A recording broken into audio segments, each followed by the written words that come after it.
Hey guys, it's Lindsay with Empower Movement Physical Therapy. So we're going to show you some exercises for your hips and glutes for the runners that you can do during the off season so that you can be ready to hit the road once the snow melts. So hip and glute strengthening is super important for runners because that's your foundation that's holding your pelvis stable as you're in one-legged stance during your run. So what happens is when you're weak there, your pelvis goes all over the place, which for one thing can increase pain in areas. So like getting all this movement when you hit your legs, so you get low back pain. It can bother your knees because that's going to start collapsing in. Then you get ankle and plantar fasciitis. So it's no bueno.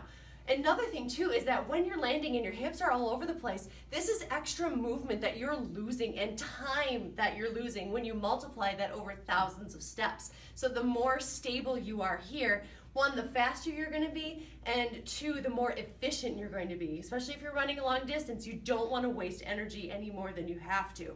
So for this exercise, you want a circle band. This, besides your shoes, is going to be the most single useful piece of equipment as a runner. Take this, put it around your ankles, and then make sure that your toes are directly straight forward. They're going to want to do this, so don't let them turn out. Keep them straight forward. Have your knees bent just slightly, and then think about tightening your abdominals and squeezing your pelvic floor. So like guys, if you're going into cold water and you don't want the boys to hit it, like tuck them up. That's the kind of thing you want to feel.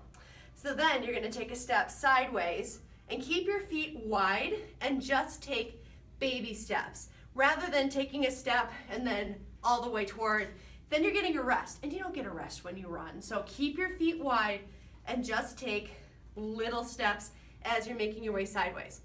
Another group that we see that's weak in runners are the hip flexors, so the muscles way up here.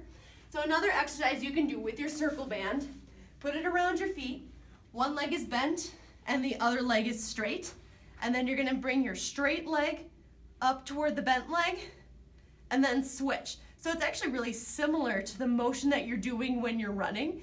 And make sure that your abdominals are engaged, you're keeping your back flat. So this is great because you're getting some core along with the hip flexors.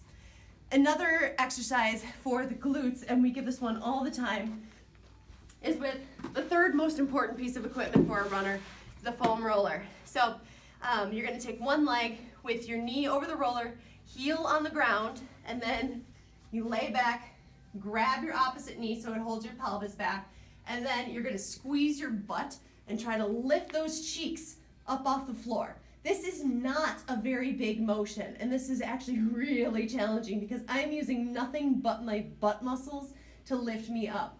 And again, because with runners, it's a one-legged sport, this is training one leg versus the other, so you can, one, see where you have discrepancies from side to side, and two, just work one leg on its own and then switch and do the other leg. So try those in the off season and let us know how your running goes.